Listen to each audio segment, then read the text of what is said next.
For most people, Sun Tzu is a name associated with war, generals, and those strategy quotes you see all over the internet.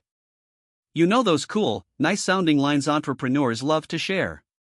That's how most people know him. But that completely misses the point.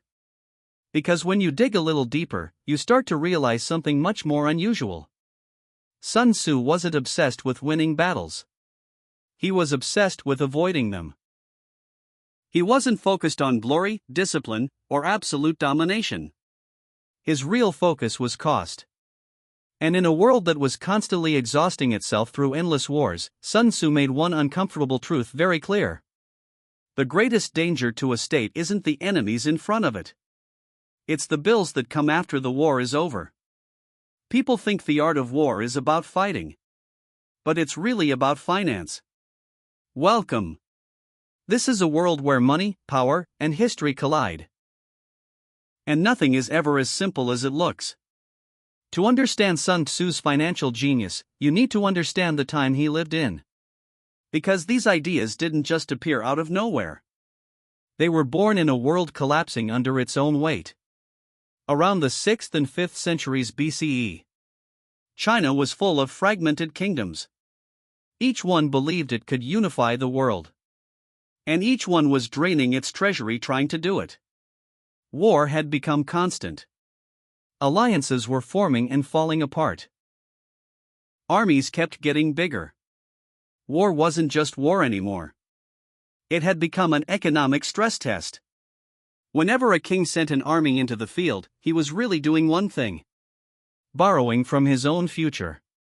And most of the time, those debts couldn't be repaid.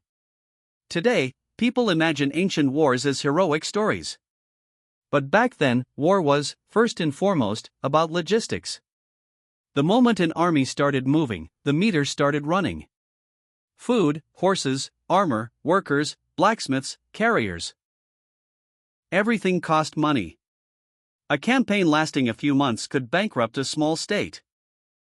A campaign lasting a year could even bring down a large one.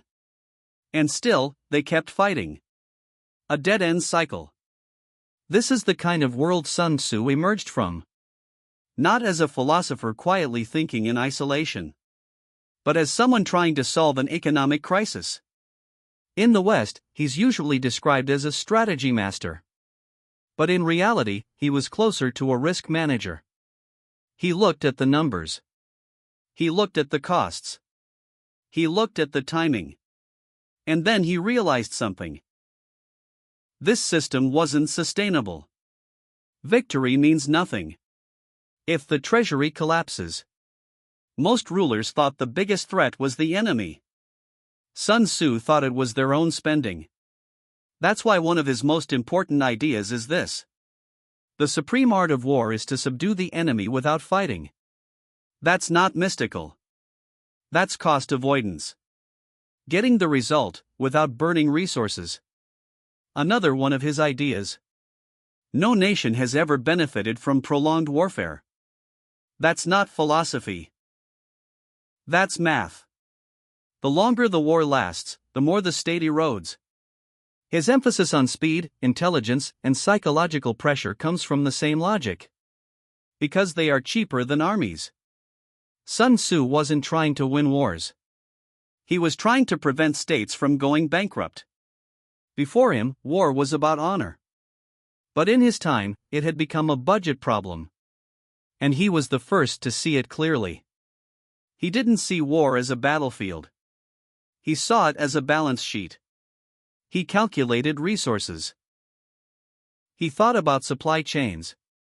He analyzed opportunity costs. Concepts we use today.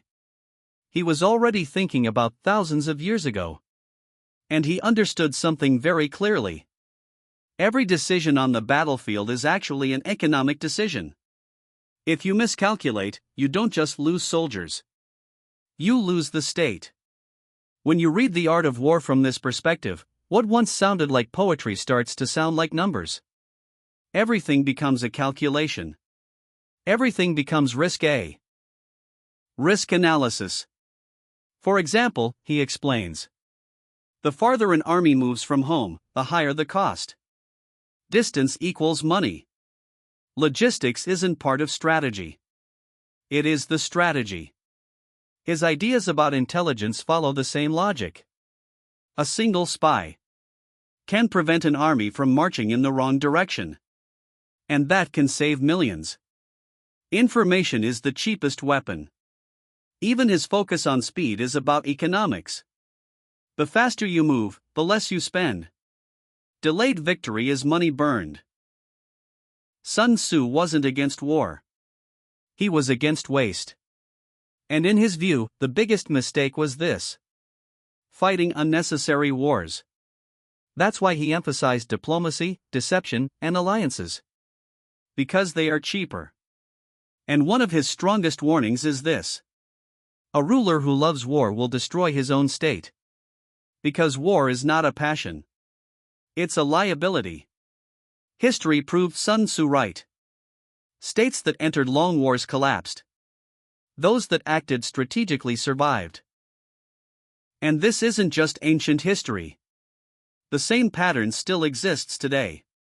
Vietnam, Afghanistan, World War I.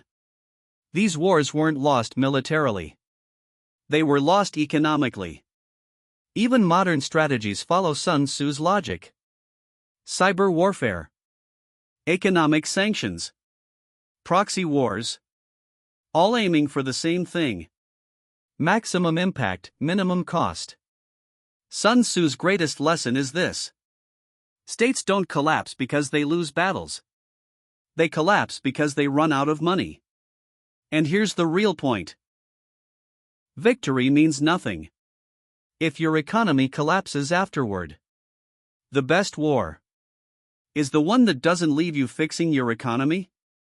That's why The Art of War isn't really a war book. It's a discipline book, a control book, an economic book. Sun Tzu's philosophy isn't the philosophy of a warrior. It's the philosophy of a steward. And his message is simple: strength is not measured by how hard you strike, but by how much you can afford to strike. Because in the end, the winner is not the strongest, but the one who. War isn't really a war book. It's a discipline book, a control book, an economic book. Sun Tzu's philosophy isn't the philosophy of a warrior. It's the philosophy of a steward. And his message is simple: strength is not measured by how hard you strike, but by how much you can afford to strike.